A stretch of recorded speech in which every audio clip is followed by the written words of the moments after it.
আমি আমার মেয়েকে তো চিনি, ও শান্তকে খুব পছন্দ করে। শান্তর সাথে ওর বিয়ে হয়েছে শুনলে মেয়েটা খুশিই হবে। তাহলে তো ভালোই হয়, কি বলো জ্যোৎস্না? হ্যাঁ, খুব ভালোই মানাবে। আর শান্ত যদি একটু মন খুলে কথা বলে তাহলে মনে হয় স্মৃতি আর ওর সম্পর্কটা আরো ভালোই হবে।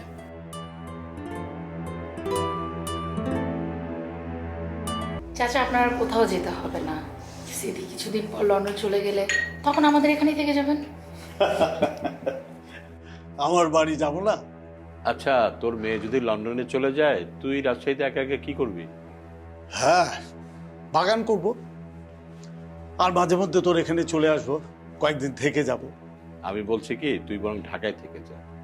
স্মৃতি যতদিন লন্ডন থাকবে তুই আমার সঙ্গে থাক।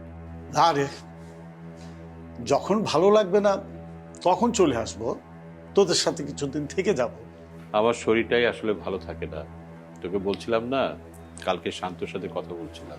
শান্তর মতো ছেলে কি আর হয়? তোর ভাবি মারা যাওয়ার আগেও অনেকবার তোর কথা, শান্তর কথা জিজ্ঞেস করেছে। আমি জানি, শান্তর ভালো নামটা তো ভাবিয়ে রেখেছিলেন, জুলফা জাবেদী। আমার মনে আছে।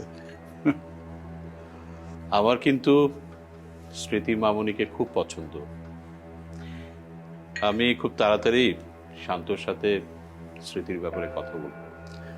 আমার মনে হয় কি, তুই শান্তকে একটু সময় দে। আফটার অল ওই মেয়েটার সাথে ওর একটা দীর্ঘদিনের সম্পর্ক ছিল, ওর মানসিক অবস্থার জন্য তোর সময় দেওয়াটা দরকার। আপনি ঠিকই বলেছেন চাচা, শান্তর অবস্থা এখন বেশি একটা ভালো না। ও আরো কিছু সময় লাগবে এটাকে ভুলতে। আচ্ছা নাজবুল, তুই স্মৃতিকে একটু জিজ্ঞেস করবি না ওর কি পছন্দ? আমি আমার মেয়েকে তো চিনি, ও শান্তকে খুব পছন্দ করে। শান্তর সাথে ওর বিয়ে হয়েছে শুনলে মেয়েটা খুশিই হবে। তাহলে তো ভালোই হয়, কি বলো জ্যোৎস্না? হ্যাঁ, খুব ভালোই মানাবে। আর শান্ত যদি একটু মন খুলে কথা বলে তাহলে মনে হয় স্মৃতি আর ওর সম্পর্কটা আরো ভালোই হবে।